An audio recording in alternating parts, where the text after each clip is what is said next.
Hello and welcome once again to Talking Pictures Podcast. I'm your host David and join with me as always my co-host Brian. Brian, how are you today? Aren't seagulls just a pack of bastards? Every single week you come with the most random. What's your issue with seagulls this week? I was listening to LMFM this morning on the way over here, and your man was just talking about seagulls and how they just like to stutter in, flocking left to right with their shoulders and just nicking a bag of potatoes for themselves and then strolling out with their flappy feet and their beaky faces and their black eyes and always snatching Big Macs and chippies and burgers from midair. They're a pack of wild bastards. They are no fear whatsoever. No. The ones in Bray, every time I've been to Bray, they have no fear at all. You like start eating and they're just coming up to you. They're like, thank you for buying me chips. These are mine now. They were more vicious and villainous in Finding Nemo than the sharks. Yeah, actually that's a good point. Yeah. So true to life then, I guess. Yeah. Finding Nemo, true to life.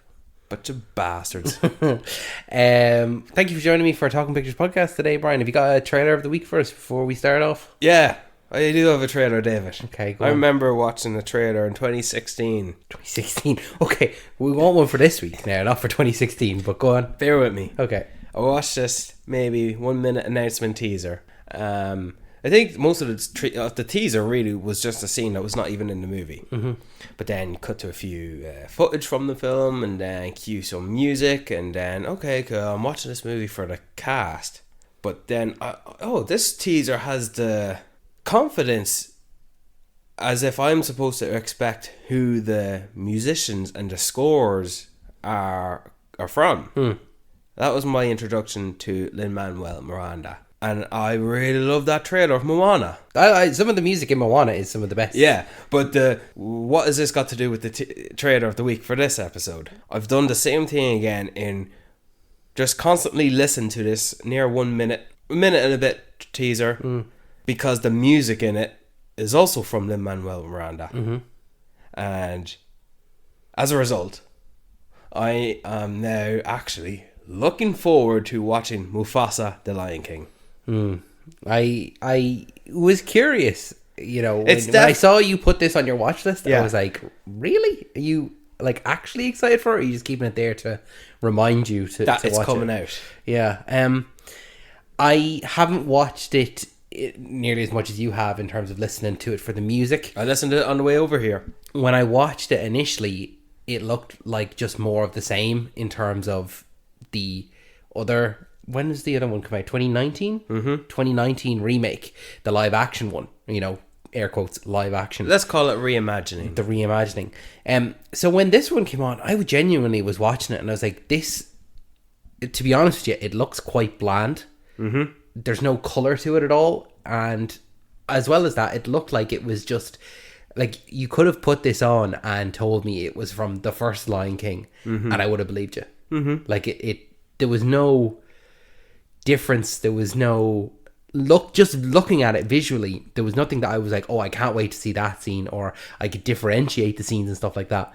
And then it even got to the point where I saw a meerkat and a warthog and Timon and Pumbaa, and I was like, is this the story of there was also another meerkat and a warthog? But no, there's the returning cast of the original one, because there's Childish Gambino, there's Beyonce, there's Billy Eichner, Seth Rogen. Like a lot of the original cast from the reimagining are returning for this one as well. So is this going to be when this was supposed to be a prequel set during the younger years of Mufasa and Scar? So is this like a 2.5 or what? I know there was I don't know if you... What are we, some kind of Godfather Part 2 here? Have you ever seen The Lion King 1.5, no?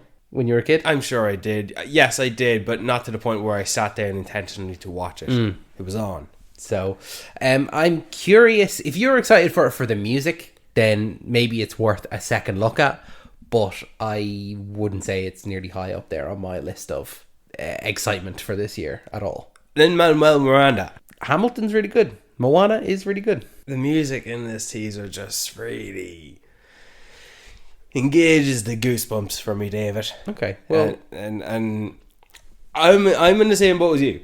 At least previously from when the teaser was released. Yeah, sure, okay. Mufasa prequel. Okay, I'll bite. You know, it's coming out. I'm not gonna complain, but like we'll see. And I suppose it's curious that it's Barry Jenkins. That's what I was going to say. That's the most interesting part. It is very curious because really, are you not like too good for this? Are you not like better than? And I've seen that. I've actually seen people say you're better than this. You're just doing this for money. You're just doing what everyone else. But I've seen him then talk about it, and he's really excited for it. He is beyond passionate. He's got a deep love for the original Lion King, and he's not redoing it. That was Jon Favreau. He's doing another story that he believes in so much, and as a result I am a further step more curious to see this. So yeah, Mufasa the Lion King going out in December, isn't it? No, Christmas? yeah. I thought you said September. No, December 20th. Facing off against Sonic the Hedgehog 3. And what? Kraven the Hunter. Oh yeah. Yeah, so maybe Kraven's going to go for Mufasa. Maybe it's actually, there's synchronicity to this movie. It's going to end with Kraven coming in, and it's like, watch Kraven now. Speaking of Aaron Taylor Johnson, it's almost like I did that on purpose. We're going to talk about then our main feature of the week this week, which is the new film The Fall Guy, starring Ryan Gosling, Emily Blunt, and Aaron Taylor Johnson, and Hannah Waddingham. I'm not going to leave out my lovely Hannah Waddingham. I love her from Ted Lasso. And Winston Duke. Sorry, yes, I give everyone credit where credit is due. And Stephanie Hugh. What am I doing? I'll just list out the whole cast. Yeah, why not? So where were you going into The Fall Guy? Where were you, like, in terms of like your excitement level? And I knew it was not going to be as action as Bullet Train. I knew it was not going to be as grounded as Atomic Blonde. I knew it was not going to be bonkers like Deadpool. I'll just not compare it to Hobbs and Shaw. Of course, we went into this movie knowing it was going to be the love letter to stunts, and it's a safe blockbuster movie that should have everything going for it, yet it could still likely just flop because people don't like long movies or originality anymore, and long being 2 hours these days. You also said that on the radio this morning, so so now you're just taking it from radio. Yeah. Have you actually secretly been like just taking all your reviews from radio hosts? No. Just today. I can kind of see where you're coming from in terms of it's good and it's enjoyable, but will it have a lasting power? Will people be talking about this a year from now? No, I don't think so. Now, a lot of movies are like that. But there are some movies that are not as good, let's say The Fall Guy, that might be more memorable. Put it this way. I think I might remember Megan from last year more than The Fall Guy that has come out this year. Because everything was safe in The Fall Guy. And I've taken notes as to why I liked it so much. I've taken notes as to why I've given it 4.5 stars. Jesus, 4.5 stars. I think it's David Leitch's best movie, or at least his best made or best directed movie. And he's not directed much, so I can tell you why it's my favorite of his. And I really like this so much. I suppose it's the first summer movie of this year. Feels like the first, feels like the first summer movie this year. And well, what did you think? Well, going into it, when the initial trailer came out, I wasn't too hot on it. I wasn't too like, okay, yeah, I'm looking forward to that or anything like that. But as we've slowly gotten closer to it and seeing like the marketing and seeing Ryan Gosling and Emily Blunt and just their chemistry and seeing them on talk shows or seeing them at awards or red carpets or whatever, I'm like, these two seem like I'll watch it just for them. Yeah. Now, we were always going to watch it, but and that's just another thing I want to say. When we see a trailer come out, like you say with The Fall Guy, you weren't so hot on it. It's good to say those things to remember what you first think compared to what you think then after watching it. But you're always going to watch it. You're always going to watch a movie that comes out the week it comes out, unless it's something like maybe Transformers 1, maybe. But that's the point. You're always going to check it out, you know. Like we checked out Madam Web, for God's sake. But well, we're slightly different. We have the the obligation to let our viewers know, what we think. So that's why we try and see stuff as soon as possible, week one. I still think people are not going to see this movie on the basis of anything. I think people just don't. I think they might just look at this and it might not be as action enough for them, and it might not be as romance enough for them, and it might not even be as much of a comedy as everyone would want a comedy to be, especially from all the trailers. I think, and I'm not saying that there's too many genres cramped into this movie. It's not. I just think people would watch this and it's not as captivating as for mainstream audiences as, let's say, Bullet Train would be. Yeah, I see. And I want to give another comparison here. Take Shane Black's The Nice Guys. I think the marketing was quite similar. I'm just guessing, and I could be just way off, but I was thinking of The Nice Guys when I was watching The Fall Guy, and The Nice Guys didn't do well.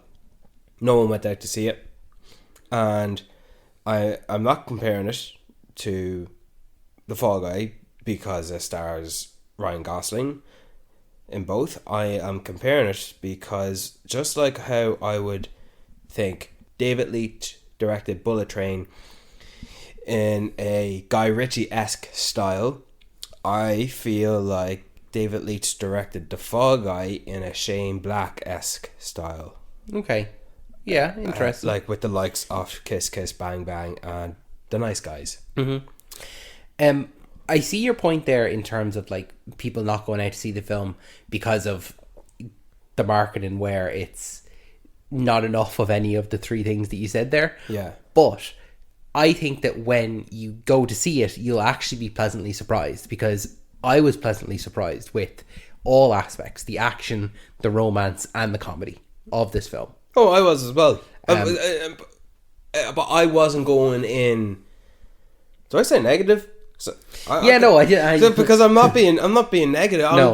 I'm just. We're predicting how it'll do. Yeah. But I went in this movie looking forward to it, not as much as other movies. Like I'm more curious for Kingdom of Planet of the Apes. I'm definitely more curious with Deadpool and Furiosa, but this is a nice safe start.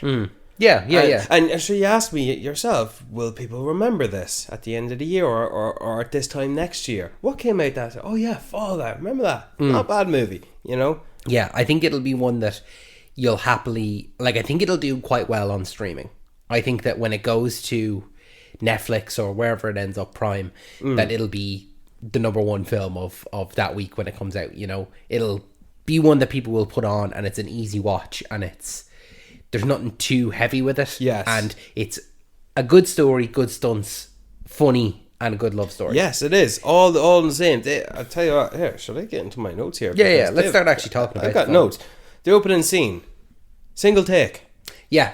And it was just the life of a stuntman. And it's, walking around this whole scene, or the whole area. From the trailer to the set where he's talking to Emily Blunt, who's a cinematographer, and he's the stuntman, and we get a sense, the actor he's working with, he is the stuntman of, he's definitely typical negative profile that you would expect of an actor to be.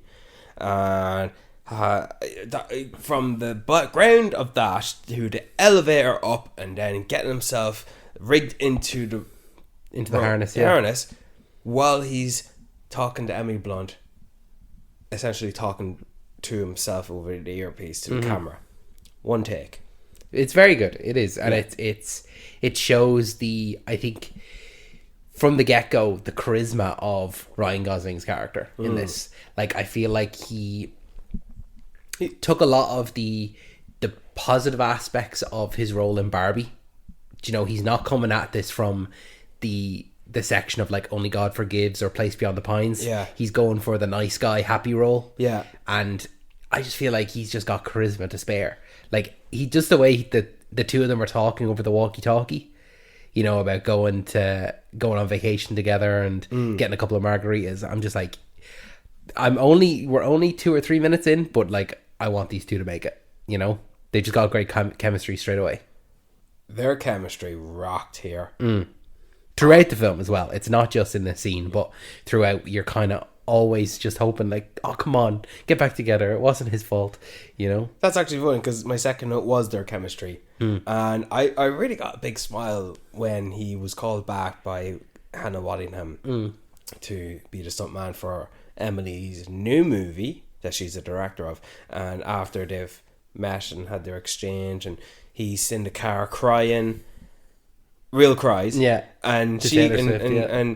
and she comes in and, are you crying? And then she by the window of the car and just smiling. And they're just talking, and there's no ill will between them now. They're not together, but they're seeing what happens. Yeah, that's when I really got on board with their chemistry. And by the way, I just want to really give a good praise to when a movie wants to show us some flashbacks of a character's memory.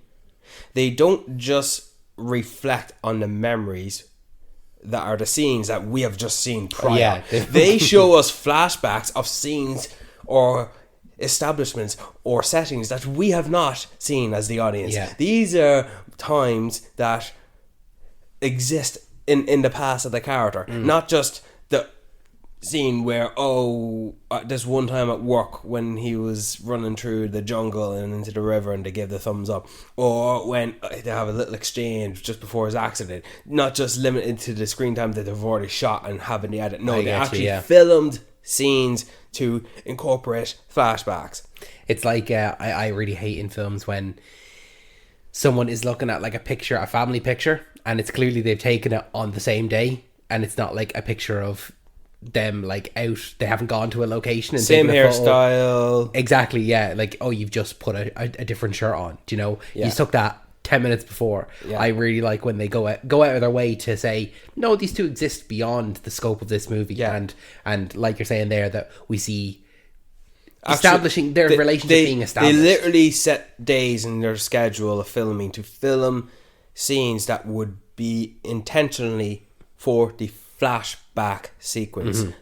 So when you know that the flashbacks in a scene are from a scene you've seen previously in the movie, it's easy to identify, and yeah, I guess just a given thing. It's laziness. This is good character This building. is great character building, and it is great decision making. Thank you, David Leitch. Yeah. Did I say it's his best movie? Yeah, it's his best Yeah. movie. I was a little bit surprised, I don't know about you, about how long they were spending towards the relationship aspect, because it felt like it was quite a while before the main plot kicked in. The body. Before that, No, not even the body, but the I suppose the red herring of Hannah Waddingham saying, you need to find Aaron Taylor Johnson, you need to find his character. He, like, it felt like there was a lot of time spent in terms of the first day of shooting, Yeah. the whole the car scene, the setting them on fire, the whole altercation with them, and then the car scene before that. And then it was kind of, we got into the, okay, we're trying to find Aaron Taylor Johnson now. So I was just surprised at how long we were spent building up this relationship. And I could see then towards the end, you know, as we're going along, okay, we spent actually a lot of time building these two up. Yeah. So I I've more to say on that later. yeah. But I can only agree that the only thing that felt long before he's bestowed the task to find Craven, that do you know when during the scene where she is lighting him on fire and she's taking advantage of it, yeah, I'm just gonna put a bit of excess and have him redo the stunt, therefore Yeah. set him on fire again and again, because yeah, my excuse is he's just not doing it right, but I just want to yeah, vent. a little bit of revenge. Yeah, revenge. One of many elements that you shouldn't probably be put aside by your producers, because that would not happen on a film set. At least none I've been on. That definitely doesn't happen. If an AD goes on the radio that says, "I will gut you like a fish," and curse other what's the word for a variety of curse words? profanities, yeah, you're fired. That's not. Well, this is a heightened sense of reality, Brian. We're not looking for exact practices and stuff like that. There's so many human resources broken. But yes, that there is this one scene where she's on the mic, not the microphone, The megaphone. megaphone, and then she has to get him one, and then they're back and forth talking about the characters within the movie, which are metaphors for their actual relationship. Yeah, every movie's got those. And they're just going back and forth, and literally everything they talk about, the alien and the cowboy and status of their relationship and what it means, it's just them, Emily Blunt and Ryan Gosling. And I just thought, yeah, okay, come on, let's go, hurry up now, waiting for the movie to kick in. That I thought was too long, but everything else was fine, I thought. And as I said, we can cater to this later towards the end, the time spent and the work given and the effort of patience we have as the audience pays off their relationship. Yeah. But want to talk about the nightclub scene, and by extension the unicorn? Yes, yeah. So I think that the whole film throughout, right, it's the best way I can describe it is like it is a love letter to films. And I think that a lot of the things that they do throughout the film are just like in service, not even in service. What am I trying to say exactly? Like they have a lot of respect for film, and it's quite meta as well. Yeah. And I'll get to the meta aspect of it afterwards. But what I mean is that nightclub scene, it's a very interesting way to... they're having the fight scene, having a regular fight scene. Yeah. We're going to put it in a not a dimly lit, but a neon... not neon, but blacklit. But he's wearing neon. He's wearing neon. There's black lights, so it's quite vibrant. Yeah. But then, as well as that, we're obviously he takes a drink and it's been drugged, so we're able then to all of a sudden just change the style completely, because we are in this world of we're in his head and animation. He's on drugs, and we can do animation, and we can have a stylized fight scene. Even your man was talking about how he loves animation more because animation doesn't pretend to be anything else but than what it is. Exactly. So that's the thing. And I just remember that just now. Yeah, that's the meta aspect of it, is that the film isn't ever afraid of just saying what it is. Yeah. And exactly like that, he says, like, I really like animation because animation is just animation. It's what it is. Yeah. And then we go into this animated fight scene of him, like, throwing a bottle and, like, practically like Spider-Verse, like seeing like pop and wham and stuff like that. Yeah. Not to that level, but visually, yeah, it looks sparkly and stuff. Exactly, yeah. And I just want to say the reference of why stunts don't get Oscars. They mentioned it. They were like, do you get an Oscar for doing stunts? And he's like, no, they don't. I think that's what I think maybe this film is really advocating for, yeah, and you can see why. Like, you know, it's a movie about a stunt guy, and it's heavy stunts involved throughout, which we'll obviously talk about a little bit later on. But then, yeah, the drugs will wear off once you stop seeing the unicorn. This was by far the funniest joke in the whole film for me, and it goes back to the like you're saying there, like it sets it up and it pays it off. And he says, yeah, he fights all the guys, he tracks this other guy down, and he's like, where is he?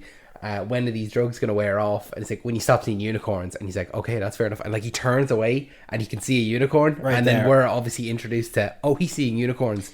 And then cut to the hotel. And he's in the reception. He's in the reception, and in the background is a unicorn. Yeah. And I thought that was so funny. I'm like, okay. And he's not even looking at the unicorn, but it's just there. It's there. Yeah. And it's just like a great visual, like, he's still high. So we can then, this whole scene plays out and he's just a little bit off, he's a little bit weird, and it's just and he's talking to Emily Blunt there at the hotel with Hannah Waddingham, and okay, yeah, you look amazing. We've seen that in the Omniplex reels. And okay, a bit of a break from that momentum, cuts to the hotel trying to get in, you know, the key card not working, and then he kicks the door in, and then he's in, and the unicorn's just in the corner. There's one in the background, and I'm like, that is so funny, because it's once again it just builds on what they've set up before, and it's just done seamlessly. He's not reacting to it, it's just there. He knows that it's not there because he's high on the drugs. But he's also not acknowledging it's just in my head. Like it's more funny that he's not acknowledging it there in his head. but we see it there as the audience, and yeah, by far the funniest joke. And it's great when he says the line about like when you stop seeing unicorns, and then the next scene immediately we see a unicorn, and we're like, okay, that's setup, payoff right there. Yeah. And then we have the full scene. We have a full dialogue scene between him, Emily Blunt, Hannah Waddingham with the receptionist, and then the second receptionist. So it's a long enough scene where we have multiple pieces of dialogue. Yeah. And then when he goes up to the room, he can't get in. He goes back down, can't get in, he gets another key, and then he decides to break through. And then bam, punchline again of the same joke. And that is just really visually funny of just to let you know where this character's state is, he's still like that, and it's just bam. So then when later on when he finds the body in the ice tub, and then this is after he had his split screen conversation. After split screen, I'll come back to split screen now in a second. But after he sees the body and he leaves, and then comes back with the police officers, then it's almost like a half like, oh, did he imagine that because he was on the drugs? Oh, but sure, we know as an audience, but it does for him. He can make that connection of, oh, I was on drugs, so maybe that wasn't real. Maybe I did imagine it because I was imagining unicorns in the room. I actually didn't think about that. That's a good point. So it just is a good way. Just, I think a lot of the time there are films that will tell you as opposed to show you. Yeah. And like you said there, it could have been very easily, Ryan Gosling saying like it's not real, saying like this, but just having the visual of seeing a unicorn and him not acknowledging it is okay. He's still on drugs. He's still affected by the drugs. Are you doing a thesis on the unicorn here? No, I thought it was a genuinely funny joke that had actual meaning and effects on the plot, because that then led to maybe his own not believing himself because of the body in the bathtub. He's questioning himself. I think I like it now just a little bit more as a result of that, because I didn't make those two dots together. I thought I just wafted off as it's just traditional things, like the character sees something very life threatening and existential, but he just goes to work the next day. Exactly, yeah. But then, like you said, back to the meta thing of he's on the phone to Emily Blunt, and she says, I was thinking about split screen. And right when she says split screen, then the screen splits, and we have a full conversation of the two of them. And she describes basically the function of the split screen, which is these two characters are so far away, they're in different locations, but they couldn't be closer. And we get that, like and they're literally doing the same thing. They walk towards a wall, they sit there and they put their feet up, they're lifting something. Their motions are exactly the same. And it was just a really great like meta moment of we're acknowledging what's going on. Yeah.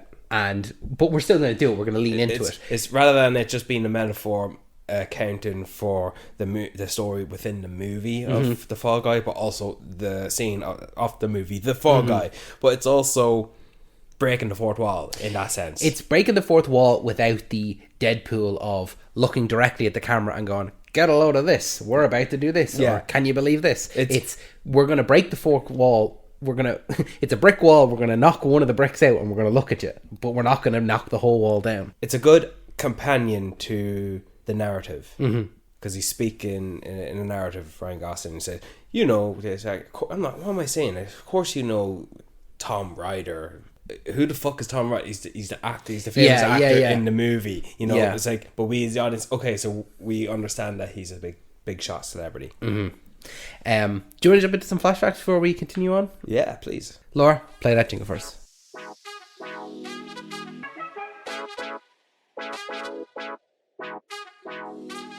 Thank you, Laura. So, flashback number 1. The film is loosely based on a TV series also named The Fall Guy, starring Lee Majors. The synopsis of the TV show is that it is the adventures of a film stuntman who moonlights as a bounty hunter when the movie work is slow.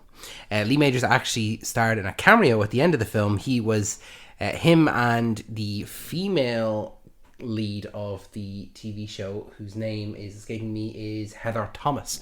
They both made appearances at the end in the post-credit scene. They were the police officers that ended up, arresting Hannah Waddingham and Aaron Taylor-Johnson's characters. But they were props. They said they were, they're just from the props department. Did you know that who they were when they. Oh yeah, showed up. I knew who they were. Okay. I knew it was based on a TV show, and I knew this American accent policeman because we're in Australia. Setting the scene with taking the sunglasses off, and you're under arrest. You know? Yeah, it's a real like. This is a cameo. It's not just anyone saying even it. if you don't know who he is, you know it's supposed to be a cameo. Yeah. Mm-hmm. So good respect. It was nice. It was very nice. Flash fact number 2. The movie has been in development since 2010. Tom Cruise, Keanu Reeves, Nicolas Cage, Jason Statham, and Dwayne Johnson were all eyed for the role of Colt Seavers over the years. Thank God it took 10 years because this is the best version we've gotten. Yeah, I think that throughout the film, there was a lot of references to Tom Cruise, and I was curious, was this maybe originally they had in mind to do Tom Cruise? But and I thought at the end when they got Jason Momoa, I was like, I thought maybe if they were going to do that, Tom Cruise, because he is such an advocate for stunts. Yeah. That I was expecting nearly him to be the replacement. When they replaced Aaron Taylor Johnson's character to play the character in the movie, who have they got in here? Are they just gonna CGI Ryan Gosling's face on it, or is it? It's definitely gonna be a cameo of someone. And I was actually thinking it should have been Tom Cruise because they reference him at least twice about the deepfake stuff, because that's in this movie as well. Obviously, that must be an advocate for, hey, this is actually dangerous stuff, the deepfake and the AI. But Jason Momoa, I would think that I would have reacted to the reveal of Jason Momoa no differently if it was Jason Statham. Oh, Jason Statham. Alright, yeah, sure. Jason Momoa, oh yeah, sure. So as a result, I really do believe that it would have served a lot more better, humorously or advocately, that they should have gotten Tom Cruise in for that one day of shooting instead of Jason Momoa. Do you know? Yeah. Like maybe Keanu Reeves would have been a nice cameo because of David Leitch from John Wick, or maybe even Ryan Reynolds because of him directing Deadpool and the cameo in Bullet Train, or even maybe even Brad Pitt because of Bullet Train. But I do believe Tom Cruise would have been the best choice as the cameo. So, but hey, it's okay. Yeah, like that. It's not like it's integral to the plot anyway. It's literally right at the end where you kind of have a laugh and you go, oh, okay, here's Jason Momoa, I guess. Well, and even they had a joke about him earlier on in the film when there's post-it notes all around and he picks one up and it says, is it Momoa or Mamoa? Mo Mama. And then flashback number 3. With 8.5 car rolls, this movie breaks the record for the most car rolls. This is also stated in the movie. That is a true fact. So within the movie of the Fall Guy that they're shooting, which is, what is it, Bloodstorm, or what is it? Thunderstorm, Bloodstorm, Battlestorm. They say, oh, that's a record, and it is. That the Fall Guy now holds the record for the most car rolls, at once. I wonder if that was in the script. I'd say so. I'd say they wanted to break the record. So it's broken within the film, and it's also within the film. That's probably a good standard to set, to have the record be in the movie of a movie. Yeah, it's kind of funny, isn't it? Like, yeah, at least it's in the movie about stunts, and as a result, it stands out. It becomes more memorable, because at some point they'll be, how many top 5 stunts off car rolls? Well, I'm sure this one will take the biscuit of being at least more memorable, because given the situation that it's in, movie in a movie. No, I wouldn't have known that fact. Well, I'm glad that you learned something, and I hope our listeners learned something too. It better. Laura, play us out of here.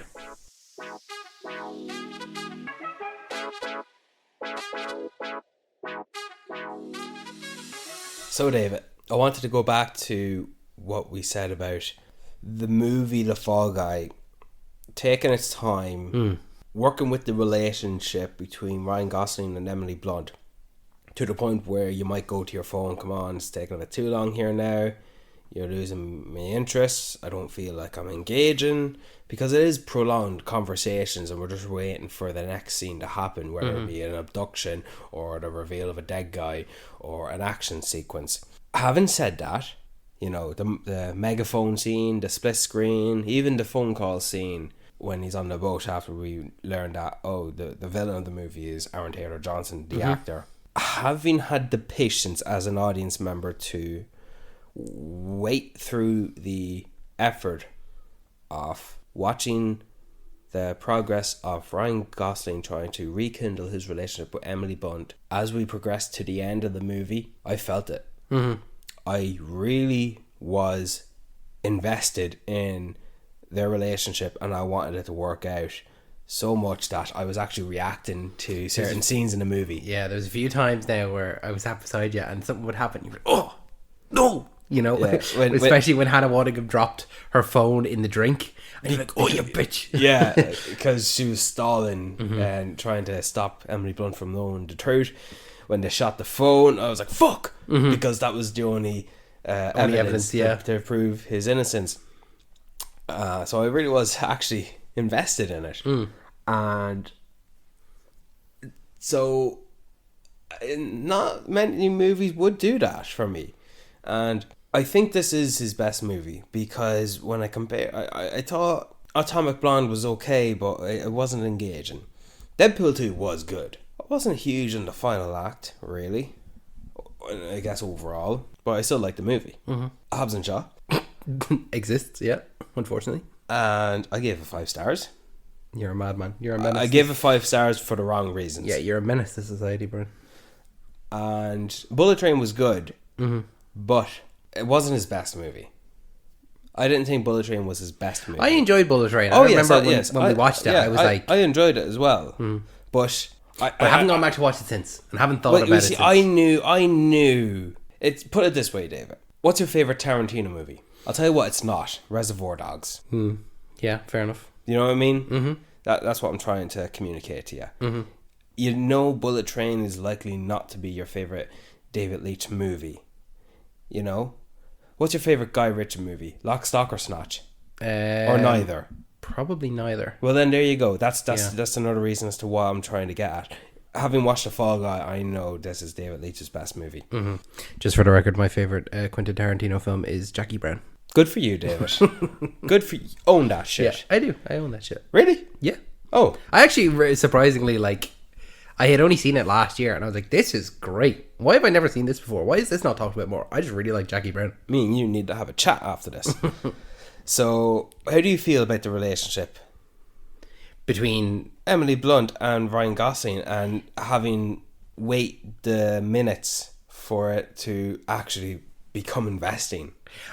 It's the little character moments for me, like you said there, with the showing flashbacks of scenes that we haven't seen, but then as well seeing it from each of their perspectives, like seeing when he's out, the whole stunt with the dumpster or the skip, and she's in the karaoke bar waiting for him, and she's genuinely upset that he has seemed to have left. And then we see her then sing a song by Phil Collins. I can't think of the song now at the moment. I can't even remember that it was a Phil Collins song. She sings the song anyway, and it's essentially kind of the background music to the stunt. I'm like, okay, so we're not just told that she's upset and she left. It's the little character moments throughout that you see that there is a lot of love for them there, but it's one of those things where it's a miscommunication.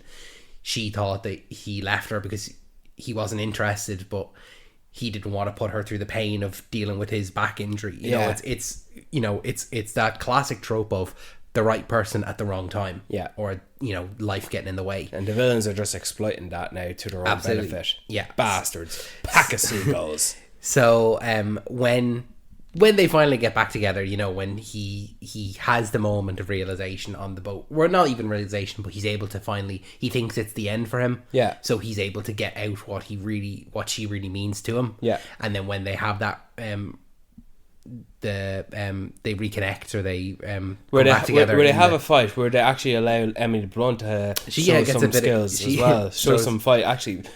Beats him on for a bit too long of a prolonged situation. I know it's natural for a woman to beat the shit out of someone who puts their hands on her like that someone did, but maybe run for your life out and run for security. Yeah, just go. Yeah. As opposed to staying in it for the full fight. Yeah. But when they rekindle, then I'm like, okay, I'm glad that they're back together. And then she's fully on board in terms of bringing them down. She essentially loves him without saying the words "I love you." She loves him, and it's like, okay, I'm gonna possibly tank my movie in order to clear your name. And he's like, no, finish the movie. This is your dream. And like, that's what I really liked about their relationship, is that they both want the best for each other. And that being, he wants her to finish the movie, and she wants him to have his name cleared for murder. Well, they aim even at the cost of their own lives. Well, they aim to finish the movie because they're going to trick Aaron Taylor Johnson to get their confession out of him. And I wanted to see how that was done, and done it was. And then it flexes into a battle scene, a full scale battle scene. Yeah, to pull off a stunt from going through the air and crash landing. Big Mad Max looking vehicle. So it was even though after the confession, after the chase, checking, good, you're still alive. He checked his pulse, but then the chase to the helicopter, it might have been a bit too long in that instance, but I think I go back to, because I'm invested in their relationship, I'm willing to wait it out and see what happens. And they've referenced it a few times that, so we beat him up. I'm gonna go beat him up. Yeah, he says that a few times. That I'm gonna go. We kick the shit out of him. Yeah. So that was a nice joke that was brought back like 3 times in the final act. So I like that. And I know this is probably fake to the point of like, if he jumps from one, what are those things at the bottom of helicopters where you land? The legs? Yeah, I guess so. Yeah, I know what you're talking about though. Yeah, so he's climbing. He's holding on to one of them in mid-air of the helicopter flying. He jumps from one to the other and climbs up. That looks real. I'm assuming he was connected to a safety harness for sure, and beating him up. And I like that, even that little moment where even Aaron Taylor Johnson, the villain, one of the villains, cut and pull the trigger and kill him because he's the best stuntman I ever had. Yeah. He's still got a respect for him. All right. Yeah. So like, maybe this whole bullshit of him believing in this friendship that he had with him, maybe as one-sided as it was. Maybe he actually believed in it a little. So that was nice. Overall, I liked it. Yeah. What would you say was your favorite stunt of the movie? Favorite stunt? I suppose anything that involved Ryan Gosling's physicality. Maybe like his body strength, I think. Therefore, maybe that when he jumped from one leg of the helicopter to the other. However, when he went flying through the window in the dump truck, that was actually funny. Yeah. It was a nice comedy when Stephanie Sue couldn't pedal the brake. He orders the dog to remove the bottle so she could pedal the brake, and then she pedals the brake. He's straight through the windscreen. Yeah, so I like that. That was nice. I like that. I quite like the fight in the apartment when they realize that they don't actually have any weapons. That Winston Duke's character has a rubber tomahawk, and Ryan Gosling has the gun with blanks, and so he still shoots it and stuff like that. He still makes them think he's using it to his advantage. That will actually work effectively in a fight when you are limited on weapons. That will actually work well. And then I quite liked the last one when he falls from the helicopter and you get the tracking shot of him falling down into the crash bag. Yes, I was like, that is really, really good. Like, that looks real. I know it's from a far distance. Maybe it wasn't Ryan Gosling. Maybe it was. It didn't have to be Ryan Gosling at all. Like, that's, I think, what the movie is also saying is like, whether it's the person doing it or not, someone is still doing it. Even though it might not be the guy who we're watching, Ryan Gosling. Yeah, someone is still doing these feats of strength, or being hit by cars, or falling from balconies or whatever. Like you get a good few seconds of him falling from the helicopter, and all you see in the frame is him falling. You don't see at the top a bit of the helicopter, and at the bottom a bit of the bouncy castle that he lands on. It's just him on his own in the middle of the sky falling. So that was obviously of quite a height distance. So it was quite impressive, actually. It was an impressive visual, I thought. And I appreciated the end credits of the stunts Yeah, sequence. that's yeah. Show some respect. Sit down. Don't leave. That's what I was curious now going into it. I wonder, will the stunts be at the top of the credits? Because I felt like if I was the director of that film, I would have stunts first. Because it's David Leitch. He was a stuntman. he was a stunt coordinator. Was he a stunt coordinator or was he a stunt man? I thought he was a stuntman. I was under the impression he was a fight choreographer and a stunt coordinator. But I could be wrong. Well, like he comes from the world of stunts. That's the thing, is that he came from John Wick and then did Deadpool 2, and now he's gone on to obviously do his own. He's actually making quite an impressive filmography now. He's done a mixture now of IP reboots and franchise and his own original stuff. Yeah. Like the fact that Atomic Blonde and Bullet Train are both original. Well, no, Bullet Train's based on a graphic novel, I think. Is it? Okay. I'd have to look at his filmography, but these films still are their own kind of. I don't know where Atomic Blonde comes from. So I'll just assume it comes from something. But whatever movie he does make, he puts his own spin on, and he makes it the best he can. Now, yes, you can, like I said, I compared this movie to, maybe Shane Black could have directed this, or maybe Bullet Train Guy Ritchie could have directed this. But the more he does, the more he will become in his own. Yeah. He's creating his own visual style and his own, he will at some point be his films would be the ones that you look to for great stunts. Yeah. In the same way that you would nearly watch Tom Cruise films for big stunts. Yeah. You look at David Leitch films for well choreographed stunt sequences. Yeah. Like fight scenes and stuff. When I watch Chad Stahelski movies, which are only John Wick movies, I would think that would be the set of movies I would think of stunts to compare to Mission Impossible movies. Not necessarily Chad Stahelski movies, because I think those movies involve a lot more CGI than the John Wick movies. So David Leitch would incorporate a lot more CGI just because that's what the movies deal with. Explosions and whatnot. Unlike John Wick, which is very much choreography stunts. But you're looking forward to whatever David Leitch does next. but I'm not on the same level as I would a Chad Stahelski directing a movie with his stunts. I think Chad Stahelski stunts in his movies are fighting and choreography, I believe, and a lot of blocking. I think, whereas I think David Leitch movies does involve a variety of everything incorporated. A lot of moving numbers, I think. It's not lesser or it's not greater. It's just it's different, I think.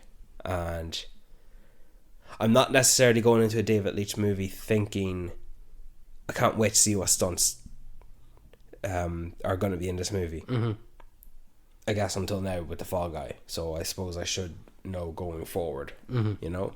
And he's got like 3 other movies in development. I think with casting them, he's got one with Idris Elba in it. He's got another one with maybe one with Ryan Reynolds in it. Maybe another one with I don't know. But he's got like at least 3 movies. Go on his letterboxd, his filmography. He's got like 3 other movies in development that he could do next at any one point. He's got 3. He's got one called Bang, which is starring Idris Elba. We've got Red Shirt, which is with Channing Tatum. And we've got one called Kung Fu with Donnie Yen. Yeah, working with actors. So there you go. So I suppose this is the movie that I needed, where like, David Leitch is definitely an our generation director now. And back to what we were originally saying, I'm glad that the stunts were in the credits.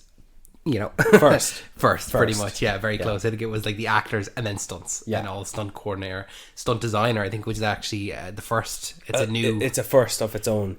Stunt designer, which definitely, hopefully, over the next couple of years. Now, actually, one thing I wanted to question you on, right? Hopefully, over the next couple of years, we see an Oscar category for stunts. But what I would be afraid of... You see, that's easily said and done. Yeah. What I'd be afraid of would be, because it's a category then that would be introduced where you're putting people in danger, would that then encourage... I just feel like it would have a negative effect in terms of, like, are people then going out of their way to try win that specific award, so they're putting themselves in more danger, do you know? Health and safety rules wise. and regulations. You gotta be strict with insurance. You gotta be real strict. So I would just be afraid that people would design these more elaborate things, but I'd be afraid of not the proper health and safety being put into it, or the thought behind it. Like, you know, the level at which some of these bigger movies have to go to, but you know, all it takes is a smaller film to put in one really, really great stunt, but a really, really dangerous one, and not done properly, not to the scale at which it needs to be. The oversight of it, set in the same protocols, parameters and guidelines and regulations in all relation to doing stunts that is done in every Mission Impossible movie since the second one, I think. Use them as templates and apply them going forward, because it is a lot. You can't just, you need a lot more observation and I suppose data gathering for knowing whether stunts apply here for being nominated for an Oscar, because it's not as simple as you just watch. You don't even work for it. You just, oh yeah, of course, because the work is on screen nearly. Whereas you don't know really the difference between what was a stunt or what was CGI, or what would qualify as a stunt or not. Yeah. So it would require a lot more work to make it. But you see, I think everyone would want Oscars for stunts, but why don't you stop saying that and start properly advocating for it and establish and set in movement to make it a reality. Start the work. It's easy to go up and say, just stop fucking whining and dining. Who won't? Who won't say no? And I wonder what it will say, or what it will mean if we get an Oscar category of motion capture before stunts. Yeah, that's a good. Yeah, what will that say in terms of progress? Yeah, see, it's one of those things where, like, is there every year enough films to warrant the category? Definitely not. For motion capture, not. For stunts, probably. In excess, yes. In excess, yes. So, it's one that we, like we said, we hope that they eventually get to it, but it needs to be well thought out before, for everyone's safety. You know, that's the most important thing, is making sure that everyone is safe. Maybe stop paying your actors so much goddamn money and start allocating funds to the stunts instead. Other aspects of the film. Yeah. I think that brings an end to our Fall Guys review. It wanna. Have you got a recommendation for us before we wrap it up? Off the top of my head, not really. So I'm just going to recommend The Nice Guys. Okay, excellent. Yeah, that's a good one. That's one that I really enjoy, but it feels like it's 20 minutes too long. I don't know why, but it just loses me in the end. Yeah, no, that's fine. But it's funny Ryan Gosling, and it's very funny Ryan Gosling. Ryan Gosling was very good in this. I think this might be the first time I paid attention to him, and it's. I feel like with that movie, the humor comes from the characters. Absolutely. And one of the funniest jokes in the whole movie is when he punches the window. What happens after that? I don't want to spoil it for people. Do you know when he's trying to break into the house and he punches the window, and it's glass, and his hand is just fully bleeding, and then he's in a cast for the rest of the movie? The cast in the rest of the movie is a very good joke. Yeah, it was. The Nice Guys is a very good movie, and people should watch it. Ryan Gosling and Russell Crowe. I'm going to recommend then, if you're doing a Ryan Gosling film, I'm also going to do a Ryan Gosling film. I'm going to recommend Drive, where he plays a stuntman. Another stuntman. He's in the films, and he is like, it's a mixture of that. He's a driver and he is involved in crime. And I won't say any more than that. No, he's a driver for robberies. Oh, I wasn't going to say that, but yeah, he's involved. No. He's the getaway driver. I don't believe anyone's going to watch any movie we recommend unless we give them a little something. Fair enough. I genuinely believe that. And the movie's been out since what, 2011? 2011, yeah. Yeah. So it's an old enough film. But I highly recommend it. It's very good. Yeah. And it has a somewhat unknown Oscar Isaac in it. Yeah. A surprising amount of characters in it because Bryan Cranston's in it. Yes. James... Or Albert Brooks, is that? Albert Brooks, Nemo's dad. Ron Perlman. Ron Perlman was good in it. So, and then Carey Mulligan? Is it Carey Mulligan? Was it Carey or... I can't remember. Yeah. Yeah, well, it's a good movie. Yeah. And I'd recommend it. Watch it and then watch The Fall Guy and then watch Barbie and then watch... Place Beyond the Pines and then watch every film that Ryan Gosling's been in. I wouldn't recommend Place Beyond the Pines. Maybe not for this group, but yeah if you want a sad Ryan Gosling film, that's a sad one. Yeah, there's a list for that. Mm-hmm. Blade Runner. Oh, Blade Runner. That's another sad one for him. But it's great. It's fantastic. I recommend Ryan Gosling's filmography. Everything Ryan Gosling has been in. I'm going to watch La La Land again. Oh, yeah. What a great one. I've only seen it the one time. I highly recommend the Blade Runner 2049 interview with Ryan Gosling and Harrison Ford where Alison Hammond interviews them for ITV this morning. I think that is one of the funniest interviews I've ever seen. I must check that out. We're going to watch it right now. I'm going to put it on for you right now. But thank you so much, Brian, for joining me. Thank you for hosting. Thank you for listening, everyone at home. If you enjoyed this episode, make sure to give us 5 stars. We really, really appreciate it. Make sure that you are subscribed to us on all your podcasting platforms of choice or on social media. We're on Instagram, we're on TikTok, we're on Twitter, we're on Facebook, we're on absolutely everything. If you have any suggestions for topics or bonus episodes or anything like that, make sure to send them in to talkingpicturespodcast1@gmail.com. We actually have a bonus episode coming this weekend, so make sure to stay tuned for that. We have a bonus episode every second week, and we have new episodes every single Wednesday. So make sure that you are subscribed so you never miss an episode. Any final words, Brian? Thank you for hosting, David. Thank you, Brian.